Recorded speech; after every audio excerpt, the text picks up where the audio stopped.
All right, so we're going to go ahead and call this meeting to order.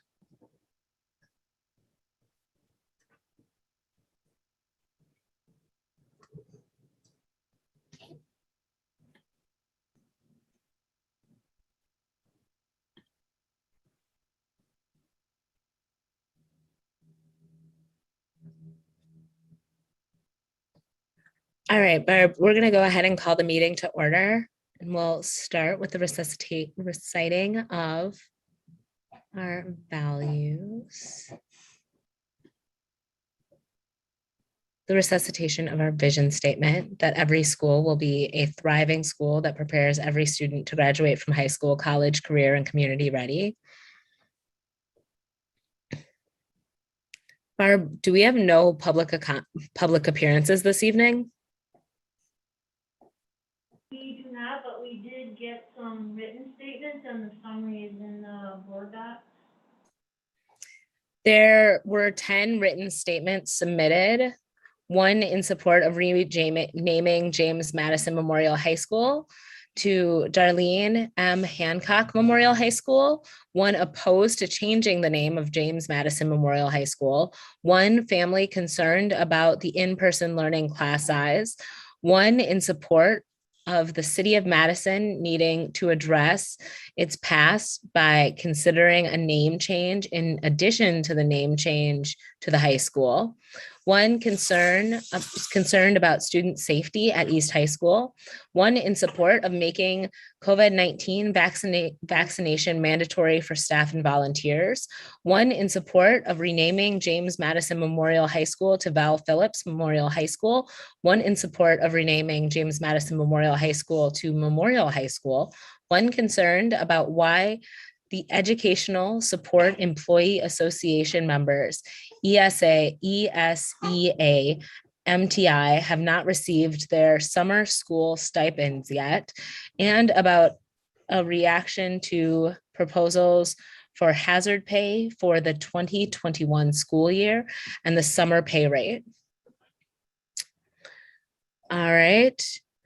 A motion to approve minutes dated 20.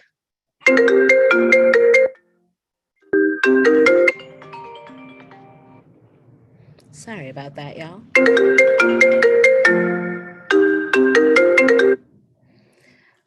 A motion to approve minutes dated August 31st, 2021. I move that the Board of Education approve the minutes from the regular board meeting dated August 31st, 2021. Second, Nikki Vandermeulen.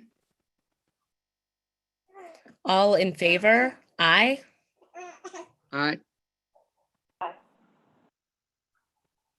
Any opposed?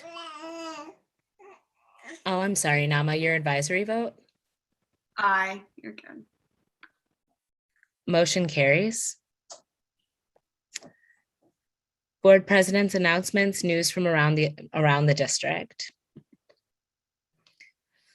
Each year, Wisconsin Association of School Boards, WASB, recognizes outstanding local businesses that will support Wisconsin district schools. This year, 2021, WASB Honor Roll recognizes 5 Madison Metropolitan School District partnerships, including Group Health Cooperative of Central Wisconsin, Antic Angels Association, Forward Theater Company, Unity Point Health Meritor, WPS Health Solutions. In addition to announcing these 5 wonderful partnerships, we'd like to mention the Foundation for Madison Public Schools for their continuous effort in helping to assist and fund our schools as well.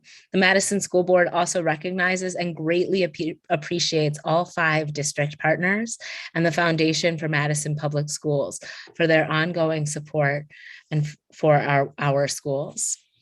National Hispanic American Heritage Month 2021. Each year since 1968, we celebrate National Hispanic Heritage Month from September 15th to October 15th. This is an ongoing opportunity to recognize all the achievements and contributions of our national Hispanic and Latin American heroes, as well as the heroes among our students, families, and staff who continue to inspire us and make our learning communities a better place. We celebrate the histories, cultures, and contributions of Americans whose ancestors came from Spain, Mexico, the Caribbean, Central and South America. Beyond national heritage and ancestry, we also believe it is important to highlight all those who identify as belonging to the national and international Latinx community, which has been essential in initiating positive reform, positive progress, inclusivity, for not only the LGBTQIA community plus, but for the entire Hispanic and Latin American diaspora and all other marginalized communities. The board would also like to reaffirm our profound commitment and love for the entire LGBTQIA plus community and all LGBTQIA plus students, families, staff throughout the district. We understand and recognize the complex challenges of the past school year during COVID-19 and the absence of many in-person supports, spaces that many in our schools depend on.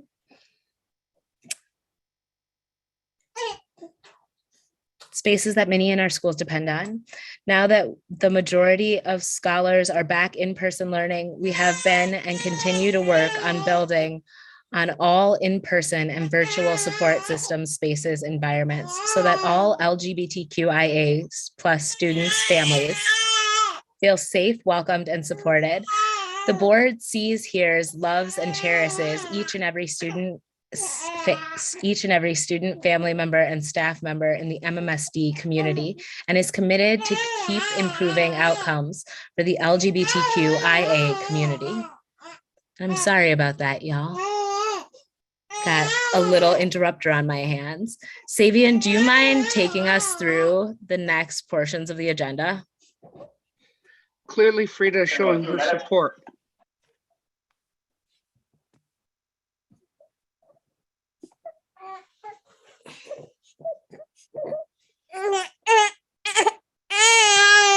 Oh wait, we have no Savian yet. So if you want to hand that over to, someone else, he's trying to get set up. All right. Is there anybody who would want to chair us through the next portion? I can get it. Thanks, Chris. Right. Moving on, our next agenda item is the superintendent's announcements and reports. Dr. Jenkins. Okay, first of all, thank you, Chair Mulder, for that report. And that was all about lifting students' voices, as we have been trying to do all week long. So it was perfectly fine to have her in the room tonight. As we have moved out of last week, what we wanted to really focus on in the district and had an opportunity to do to really be out and about in our buildings and just seriously gain students' voices, talking to them directly, talking to staff directly. And it was about partnerships, local, state, and now national. Even me being out right now, I am out recruiting some staff, teachers and others alike at historical Black colleges and universities here in the state of Mississippi. The partnerships locally, I have to say I'm very pleased with the direction we're moving with the Olin lease and just our partnership with the city, with the mayor. We thank her so much for what she's doing. Also had an opportunity last week to go and stand with our state superintendent as she addressed some very pressing things occurring in our state, some legislative pieces that have come up relative to the funding.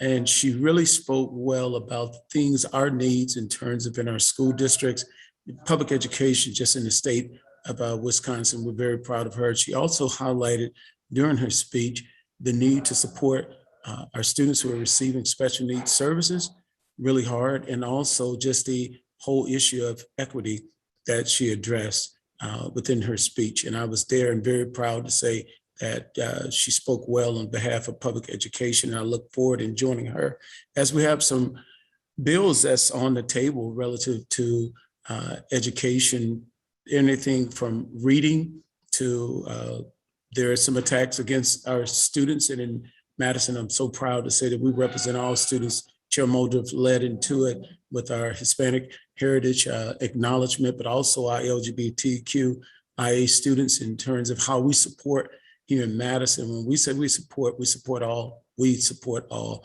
And so this has been a week of partnerships. I also want to say thank you to the parents, thank you to all the staff, the work they're doing out in our schools and just being out there close up and in person.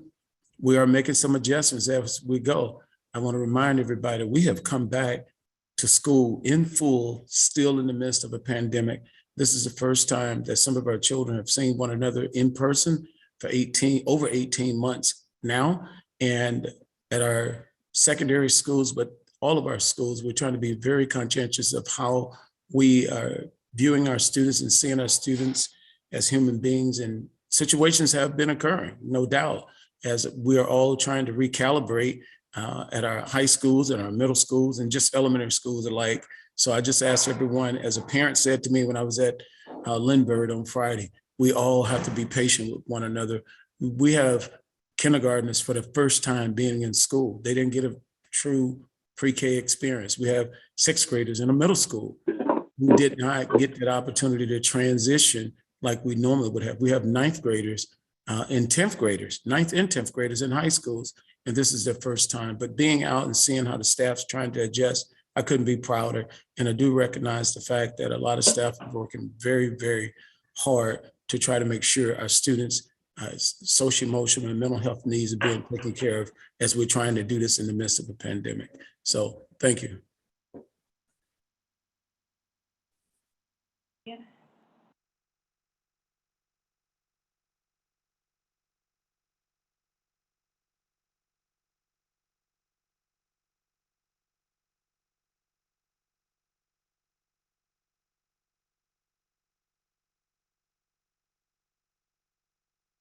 Thanks so much, Dr. Jenkins. Sabian's going to take it from here, so he's just getting up. One moment.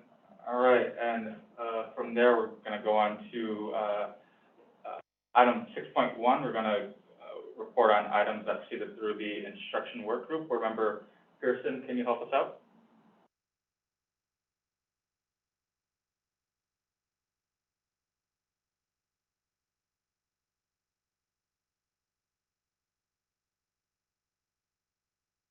Sorry about that. So we're going to report on items that proceeded through the instruction work group. We had a wellness check, update on launching the virtual school, a proposed moratorium on school suspensions, and topics for the next academic school year in our instruction work group. Board Member Pearson, would you like to provide any insight on those? Yeah, I can go through them. Can you hear me all right? Yep. Okay.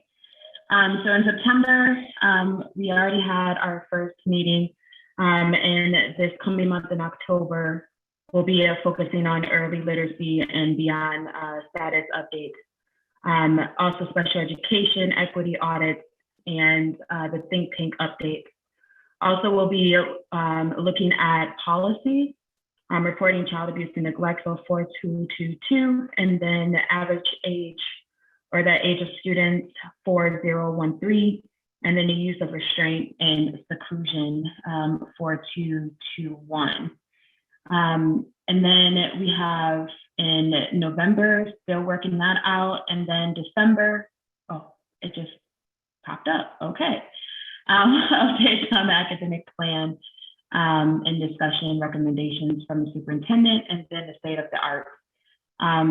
In December, we'll be looking at early literacy and beyond status updates, as well as advanced learning and honors policy reviews, and then restorative justice practices. So that will end us out with 2021. Would you like me to report on 2022? That's okay. Okay, perfect. Thank you, and Board Member Carusi, onto the items that proceeded through operations. Thank you.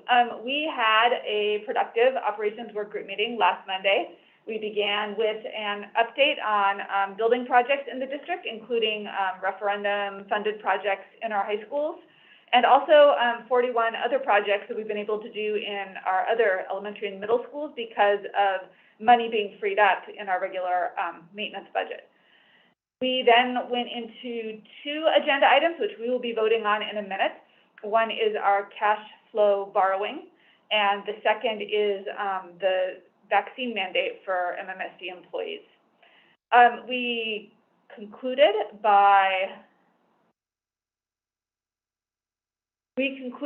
with a discussion of a number of policies, all of which we will be voting on in October. That included a moratorium on elementary suspensions.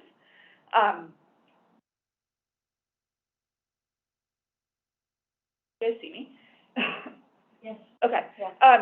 Moratorium on elementary suspensions, locker room policy, surveillance and camera policy, and then a policy on budget transfers. So again, all of those policy updates we will be voting on, not now, but in October.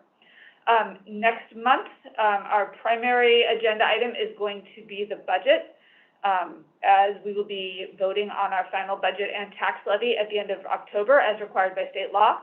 And we will also have a conversation about a number of other policies, which I can't see because my computer just froze, but you want to read them, Chris? You want mine? Thanks. Or,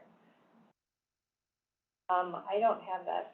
It's our field trip policy, and I believe it's our bullying policy, and then we will be revisiting the surveillance policy again before we vote at the end of October. Yeah.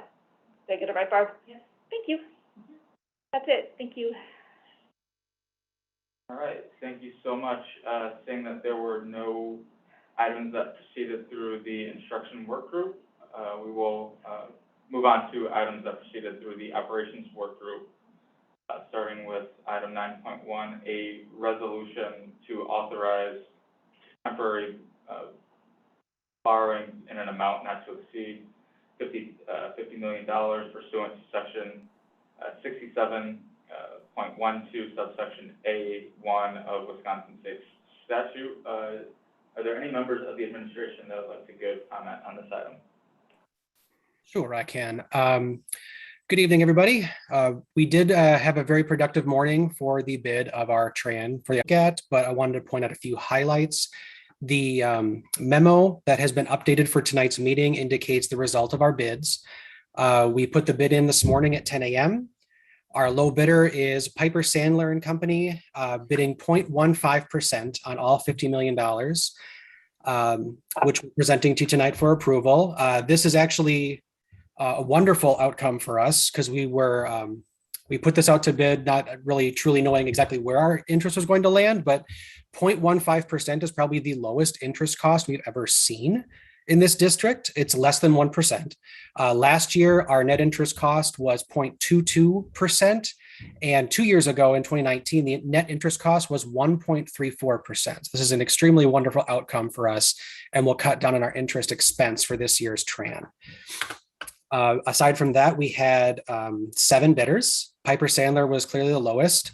Many of our other bidders were Morgan Stanley, JP Morgan, BOFA Securities, all bidding in the 22 to 24% range. But Piper and Sandler and Company was by far ahead of the others in the bid for tonight. So very wonderful outcome. Thank you. If there's any questions, please. We do have a suggested action on awarding the bid, which we need to record tonight and get back to PME that the award was at least acknowledged for tonight. Thank you so much. Any questions? All right. I move that the Board of Education award the low bidder for the tax revenue anticipation note to Piper Sandler and Co. for a total of $50 million at a net interest cost of $68,833.33, a net interest rate of 0.1537750%. Any discussion? I do want to ask, I saw Chris Carusi's hand up as well, but I do want to ask, I guess, what created the conditions for us to get such a competitively low interest rate? I think if there's something the district is doing that is prompting that kind of trust, I think we should keep doing it. Certainly. I mean, the best thing we could have hoped for is we got the highest possible short-term interest rate of S&P 1+.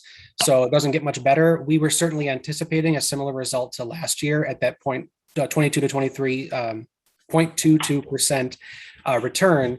We were pleasantly surprised by the net interest cost of this bidder. So we'll take it. Thanks, Ross.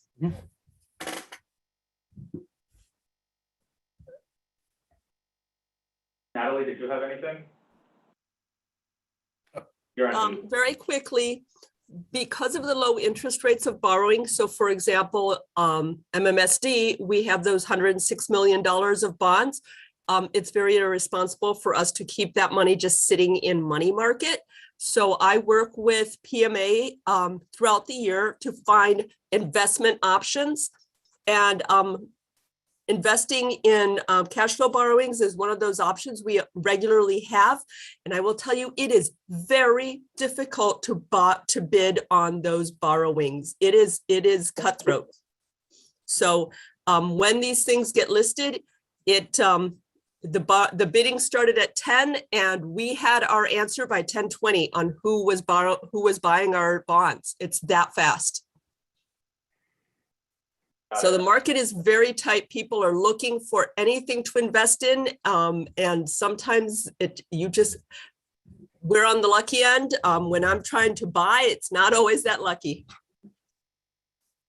Yeah, Ross and Natalie, thank you so much for keeping a watchful eye on the market on behalf of our district. School finance is unfortunately very complicated and uncertain at this moment in time, and so we are very much grateful for your work on this. Having said that, may I please get a second? Second, Nikki Vandermeer. Namala, your advisory vote? Aye. All those in favor?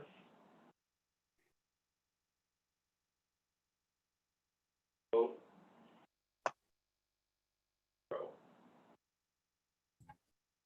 9.2, the implementation plan for COVID-19. Are there any members of the administration who'd like to give a comment on this item?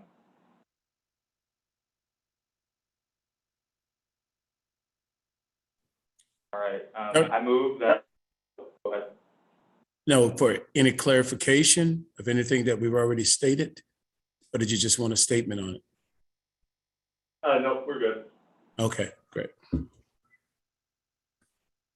All right, thank you. I move that due to the continued health impact of COVID-19 on our students, staff, and communities, Board of Education take the extraordinary action of approving the vaccination plan advanced by the superintendent and the administration to enhance the district's already strong COVID-19 mitigation strategies. Thank you. Get a second. Second, Nikki Vandermeer. Thank you. Any discussion?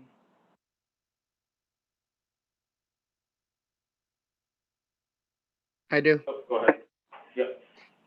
I just want to thank everyone who worked on this, and there are a lot of people who did, because this is really an important strategy and an important mitigation strategy along with all our others. But this is a major game changer, and I just thank everyone on that. And that's all. Thank you so much, Board Member Vandermeer. Namala, your advisory vote?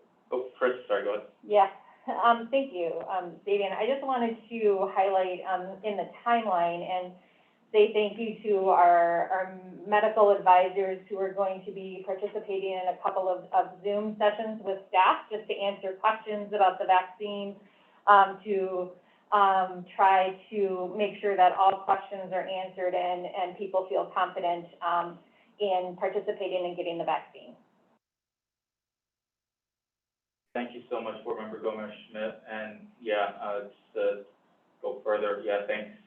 Especially thank you for hosting the info sessions for folks who have questions about the vaccine, spread information. So greatly appreciate that work.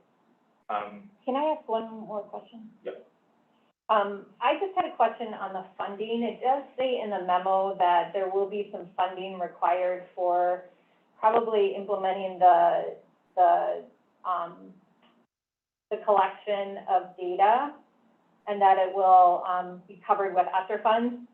Just as we go along, can we just get updated with that and make sure that we have the resources and staff that we need, that you all need, to make this go smoothly?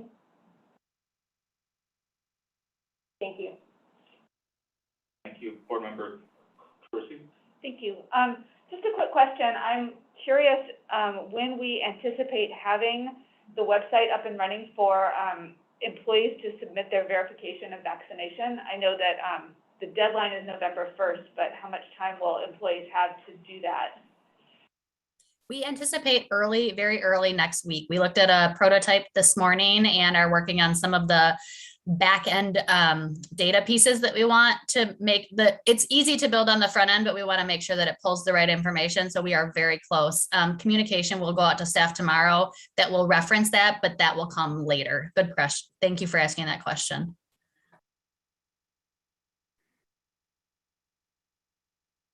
Thank you so much. Any other members? All right, thank you. Nama, your advisory vote? Aye. Okay, all those in favor? Aye. Thank you. Motion carries 7-0. All right, moving on to the consent agenda. About 18 items. So I move that the Board of Education adopt and approve all of the motions set forth in Section 10 of the electronic agenda prepared for the September 27, 2021 regular school board meeting. Exactly as said, motions are written.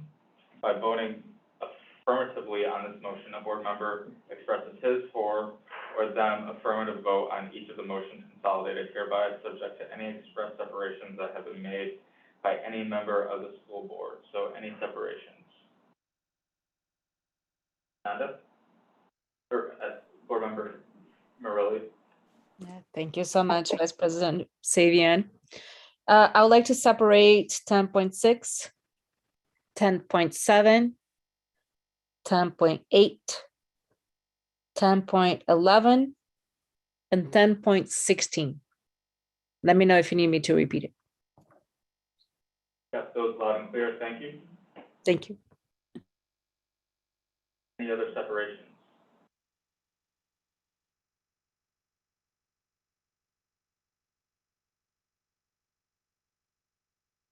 May I please get a second?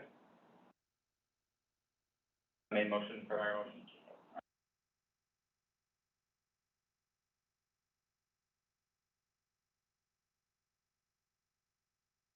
Right. Having gotten a second on the primary motion, Board Member Pandy, your approval vote? Aye. All those in favor? Aye. Carries. All right, 10.6.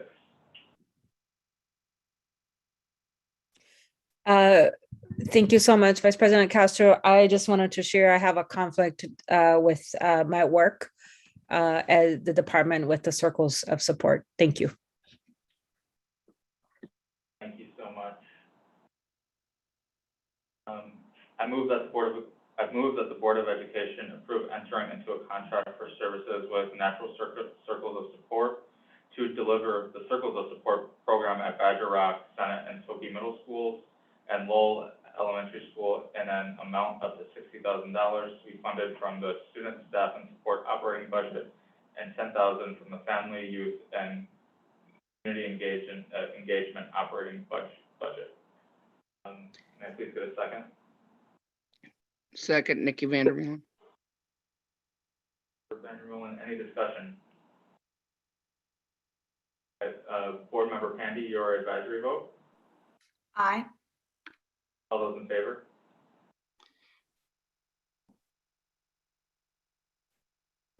Uh, 10.7, contract with Dane County Time Bank Incorporated.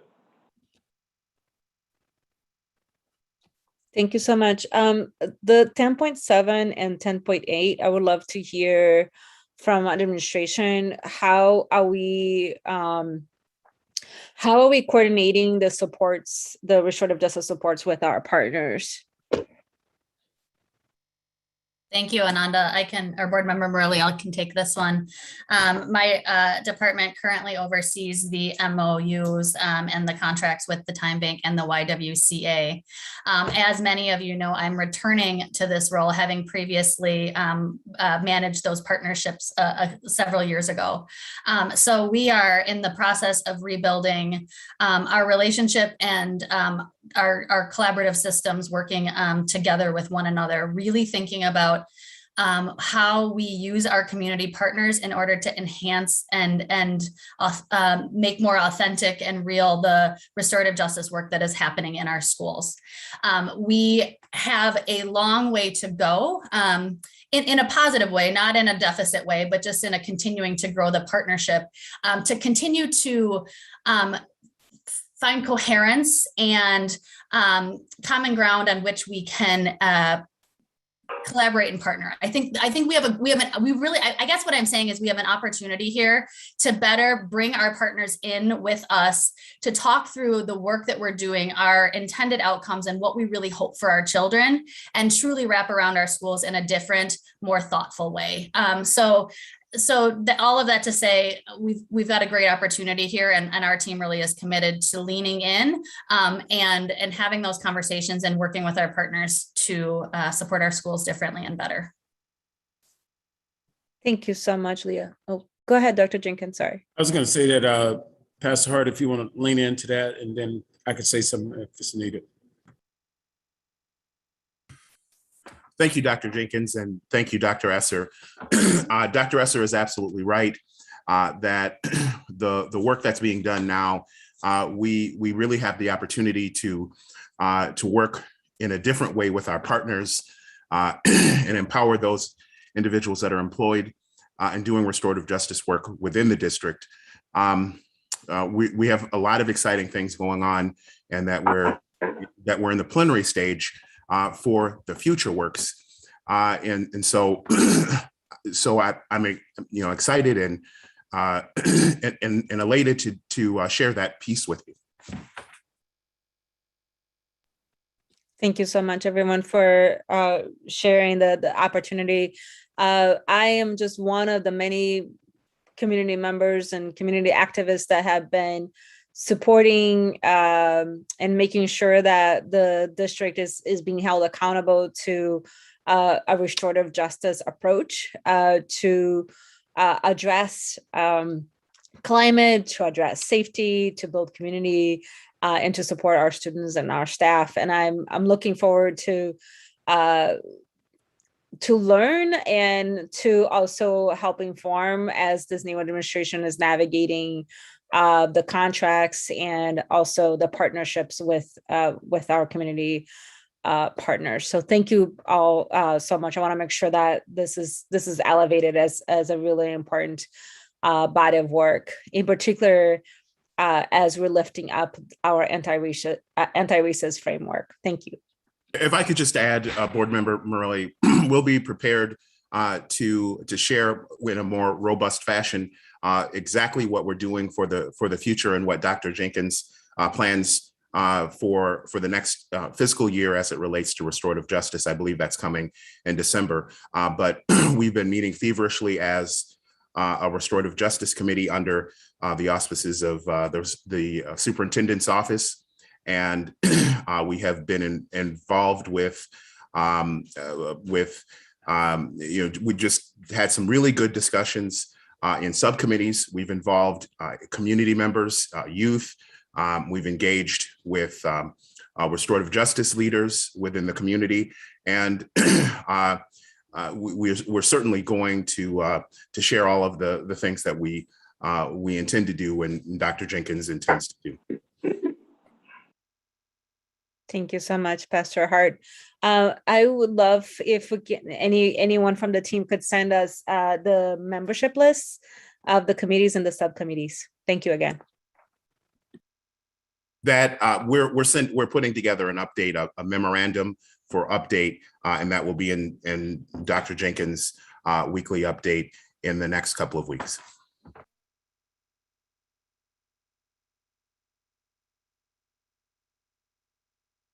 All right, thanks so much.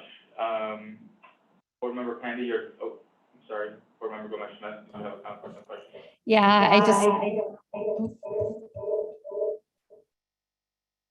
is that me? I'm gonna turn off your mic, Chris. Turn off your mic on your computer. Yeah, it's off. No, it's not. It's not off.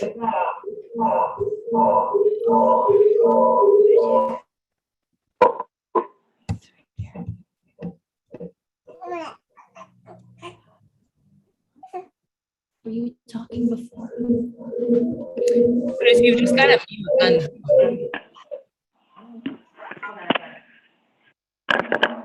Okay, sorry about that. Good.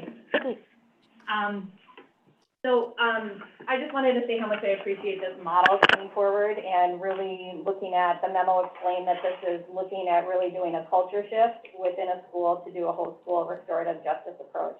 And I'm just wondering if on the front end of this, we can figure out some creative ways to really measure that culture shift, because I know it's sometimes hard to measure something like that. But put in some creative measures into place, because if we are looking to this as a model to expand to other schools as we continue this work, it would be great to show sort of where the magic is that makes this happen and makes it work at a particular school. Thank you.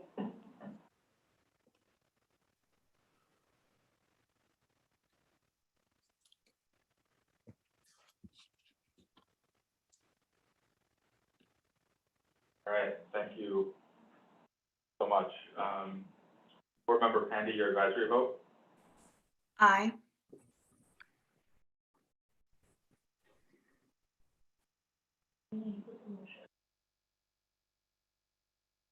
Sorry about that. I move that the Board of Education approve entering into a contract between Madison Metropolitan School District and Dane County Time Bank, Inc. for the 2021-2022 school year in the total amount of $84,441 using funds from the 21-22 student and staff support general operating budget.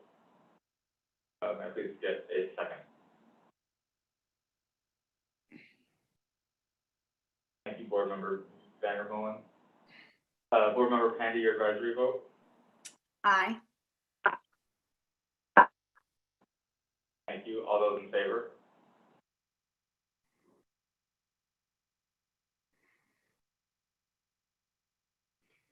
Motion 10.8, Restorative Justice and Education YWCA Agreement Renewal.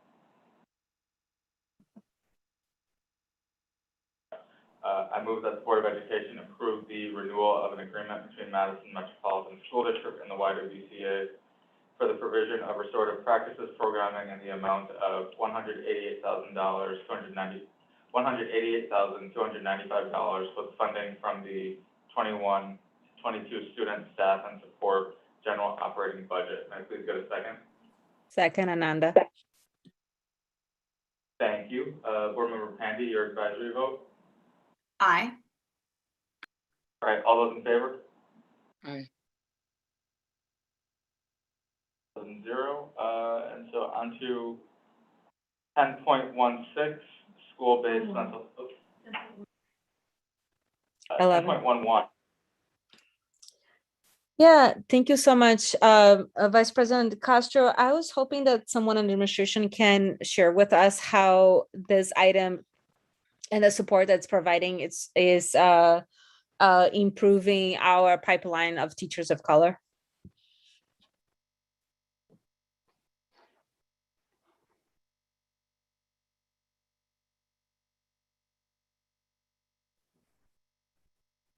Dr. Pryor's.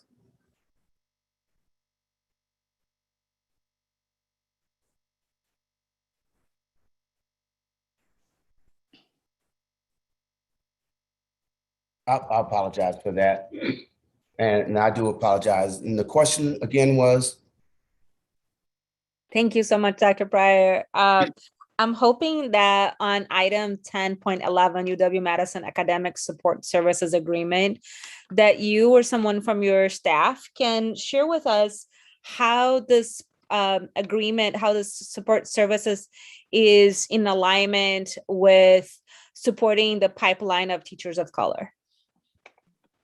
Okay, and I'm gonna have to defer to one of my team members if someone can take on this one. The only articulation I can give you in regards to this piece is the one that's associated with letters, where our teachers are becoming certificated in regards to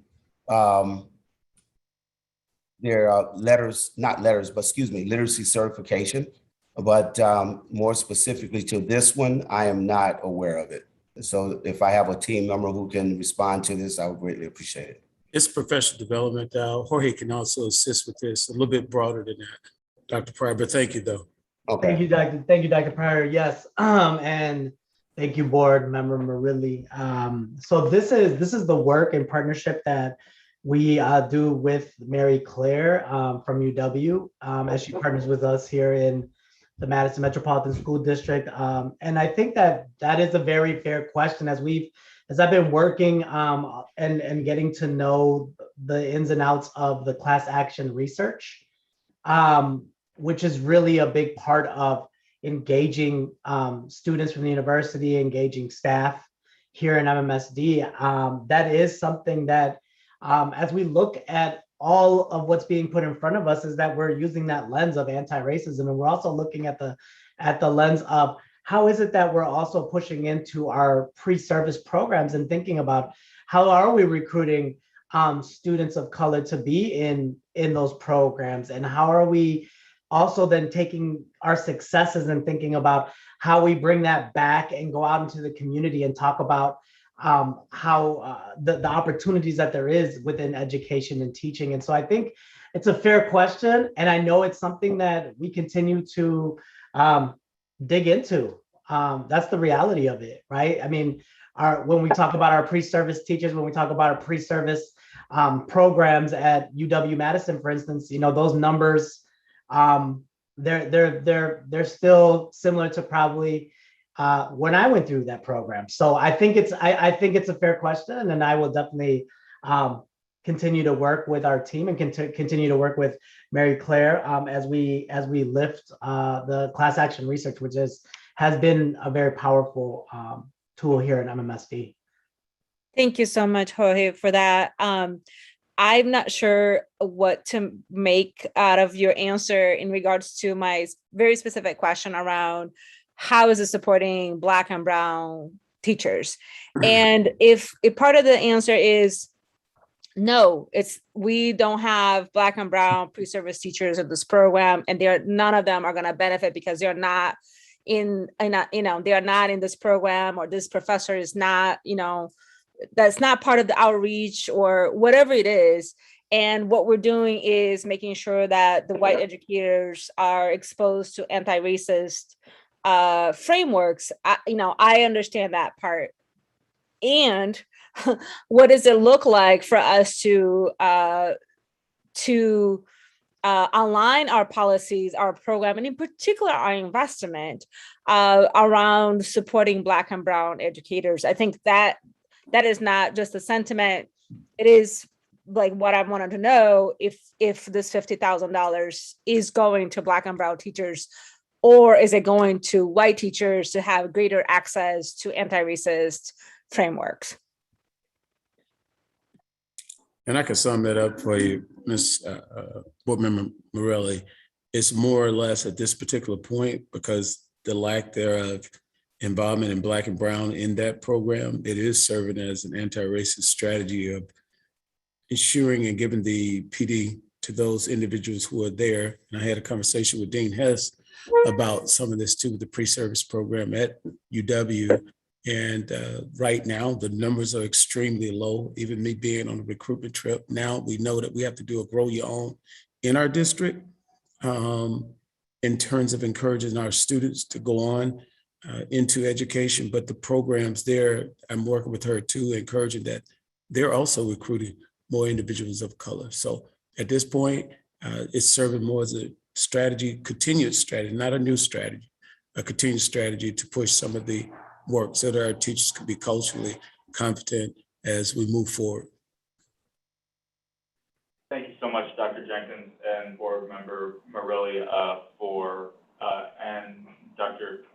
Covarrubias for highlighting and speaking to such a important and multifaceted issue in education. We are quite literally battling history on this issue when we talk about why Black and brown people have been historically excluded from the profession of education. And we think about the criminalization that occurs for individuals that occur in education. There is certainly no silver bullet to this issue. It is all hands on deck, and we have to think about this. But in terms of right here and right now, in terms of shifting our practices on teaching reading to young students, it is all hands on deck, and we got to handle the present and handle the future. So thank you so much for this discussion. Any more comments or questions? Yeah, Board Member Castro, do you mind if I just say one more thing around this? I think it was really important for us to be honest with the level of investment that we continue to provide our white educators. And yes, I do think that they need to come to our teaching body, to our workforce, equipped and not be harming and further harming our Black and brown students. But I do think that while we're doing that and continue to invest in policies or financial allocations that widen the inequities around investments for our teachers, in particular, when we compare white teachers to teachers of color. I think that we needed to take a look at this. And I'm just gonna be honest, like I'm not going to be supporting this program at this point. Absolutely, and I'm in the School of Education right now, and I certainly walk around those buildings, those hallways, and notice the demographics in there. And so it is multiple institutions are at play here. So absolutely. Board Member Gomez-Schmidt. And then Dr. Yeah, I just wanted to clarify that this is an investment that that UW-Madison is making in our district because they're reimbursing us for the cost of the coordinator. I just wanted to clarify that with Jorge. Is that correct? It's not an expenditure that's coming out of our professional learning? Yeah, that is correct, specific to the $50,000.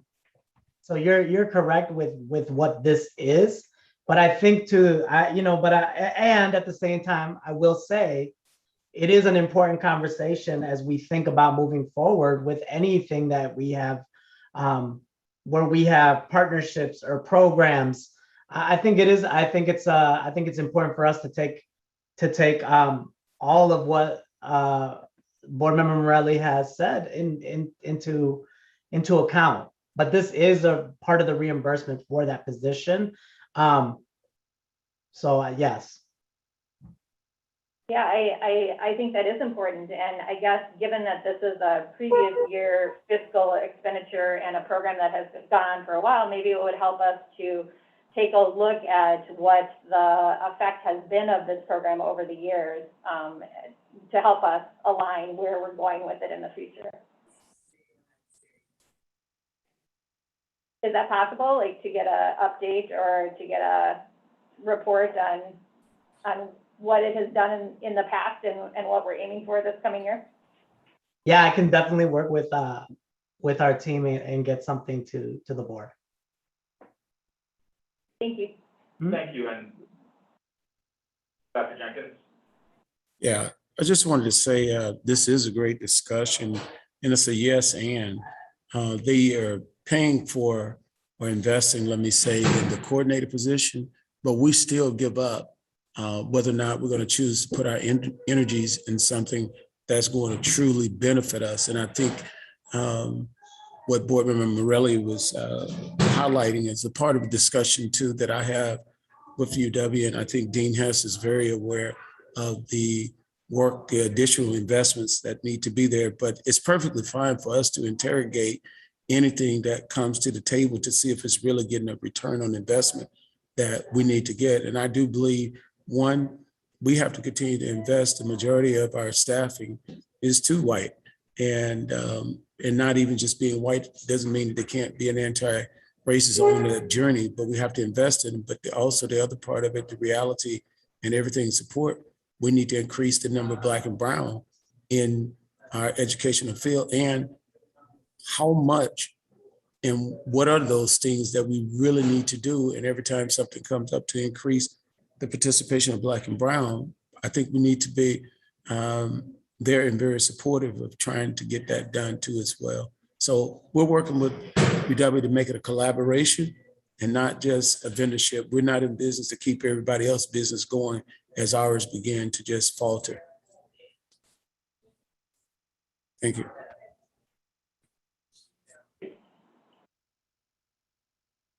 Board Member Pearson. Yeah, thank you. I just wanted to say just one comment as I'm listening to this conversation. Sorry, is my sound all right? Yes. Okay. As I'm listening to this conversation, I think, you know, everything that we do, every single item, every single decision, equity should be at its forefront. And that lens should permeate through everything. And that's through for children, that's for our teachers, that's for who is teaching our teachers, professional development, all of that. I do share some concerns that Board Member Marilli has stated about, you know, really ensuring that, like, even if they are reimbursing us, we should have already had that conversation. And that conversation should have amounted to more of a plan of how to ensure that we are getting Black and brown teachers in the door and finding ways to have equity at the forefront of this. UW-Madison is a large thought partner with us. They are one of the largest community partners, I think, that we have. And there are, as a board member, Board President Savion Castro said, you know, when he walks through the halls of the Department of Education, there's not a lot of diversity in itself. So I just think that, you know, if we're being intentional about what we need to get done, we're being intentional about our future, there is no way that an answer should be, oh, we'll take that back to the team. It should have already been thought of. So it's just accountability piece, not only on our part as board members, but also as administration's part as well. So that's just my comment, equity at the forefront of everything that we do. Board Member Gomes-Schmidt. Yeah, thank you. I just wanted to say that I agree with what Maya is seeing around the investments that we're making, not just when we're accepting money or accepting a partnership from other groups. We need to take I think, a larger look at all of our partnerships and how they have been working for us, and take a critical look at the equity piece of this to make some decisions about the direction we're going. So I think with any of the partners, I mean, our investment is not just monetary, but it's our time, our professional development time, which is critical for our staff and is a lot of times in short supply. So how we decide to spend our time is important. So thank you. No doubt. Thank you so much. And to summarize this item, it is approving a reimbursement from UW-Madison for a student advisor that oversees student teachers in MMSD. And so the conversation about how we get more Black or brown people into the UW School of Education is a huge multifaceted conversation, kind of beyond the scope of this contract. You know, again, we were battling history here. And so just keeping that context is really critical. Of course, equity is at the forefront. At least we strive for that of Board President Muldrow. Yeah, so I just want to say that I am prepared to vote for the reimbursement if we are bringing this to a vote. Yep, absolutely. All right. Thank you. I move that the Board of Education approve entering into the attached memorandum of understanding UW Academic Support Services Agreement for the 21-22 school year, in which the University of Wisconsin School of Education will reimburse the MSD no more than $50,000 towards a program coordinator and anticipated to be Mary Claire. May I please get a second? Second, Nikki Vandermeulen. Thank you, Board Member Vandermeulen. Board Member Pandy, your advisory vote. I'm going to abstain from this vote. Thank you. All those in favor? All right. All those opposed? All right. Thank you.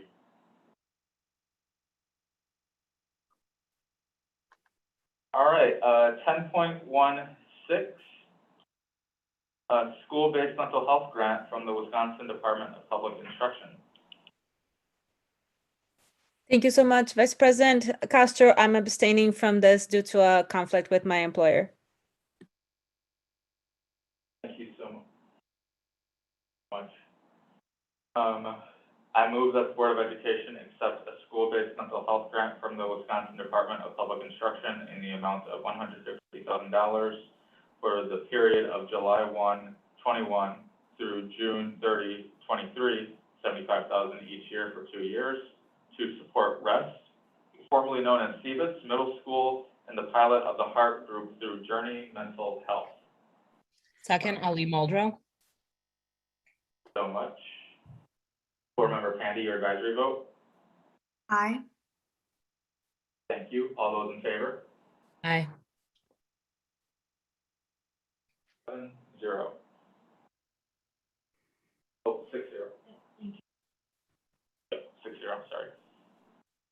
Okay, we are through the consent agenda. On to 13.1, City of Madison Education Committee. Board Member Morelli. Unfortunately, we did not meet this month. We are scheduled to meet next month on October 13th. Thank you so much. Thank you. 13.2, Student Senate, Board Member Gomez-Schmidt. I would like to refer that to our student member, Board Member Pandy, to give us the update. Yeah, of course. I'd love to. We started our first meeting last week, which was really exciting. And we also launched our new 8th grade nomination program. So we're getting that representation for middle schoolers, which we're really excited about. We're going to split off into committees this week, and we're hoping to get a lot of representation from Capital and Shabazz, which we're super excited about because we have been lacking voices from those schools, but we found a few students who are interested in coming, so we're going to hear from them this week and just kind of get that perspective. So we're off to a good start, I'll say. Thank you so much. That is beautiful. All right, 13.3, MSCR Advisory Committee, Board Member Vandermeulen. Yes, the meeting is rescheduled for September 29th as it was originally scheduled on Yom Kippur and was moved, and therefore I will have it updated at the next meeting. Thank you so much. Finally, 13.4, National School Board Association 21 Annual Council of Urban Boards of Education, Board Member Pearson. Thank you. So I just want to start off with just a quote that that to me was embodied my time that I was at this conference. So we must stand, speak, and fight against academic and societal injustices that devastate schools, devalue communities, and deny children. And this was done by the vice chair of the school board in Miami, Dr. Steve Gallen. So the National School Board Association 2021 Annual Council of Urban Boards of Education Conference was 2 weeks ago. There were school board members from across the country, from Compton to Little Rock, from Illinois to the Virgin Islands. You had board presidents, new board members who had been on their boards for like 15 years. And our keynote speaker was Dr. Mae Jamison, who is an engineer, a physician, and a former NASA astronaut. She is the first woman of color to go to space successfully. And the next quote I wanted to kind of lead into what some of our conference topics were about.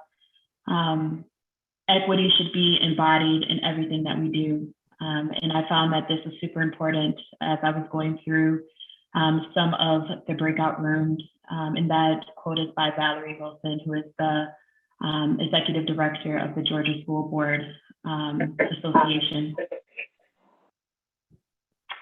So topics of the conference included advancing student engagement, cultural responsiveness in education, creating a culture of peace in all educational environments, for the culture with a K, creating an inclusive environment where students find their voice, the intersection where culturally competent and trauma-informed schools meet, why instructional systems dampen the life chances for Black and Brown students, leveraging federal funds to achieve academic goals, ESSER funds, and how they can help create equity in the classroom, politics of education, diversity, equity, inclusion, and the district's journey towards excellence. And then also there were breakout rooms depending on the size of your district, and that discussed district leadership workshops. I really want to say I am thankful to have had the opportunity to represent our district at this conference, and I'm really excited for the resources I brought back to assist in our work as board members and making our district truly diverse, as well as ensuring that we are having the resources for all of our children, more specifically our Black and Brown children, and that we are true to our goals and true to our mission statement. Thank you. Thank you so much, Board Member Pearson. It sounds like you certainly learned a lot there, and I'm grateful that you'll be able to bring that knowledge and wisdom back to our body. All right. That there is no old or new business, may I please get a motion to adjourn the meeting? So moved. Ali Muldrow. Okay. Second, Gomez, Board Member Gomez-Schmidt. Board Member Pandy, your advisory vote? Aye. All right, all those in favor? Aye. Adjourned. Have a nice night, y'all. Okay.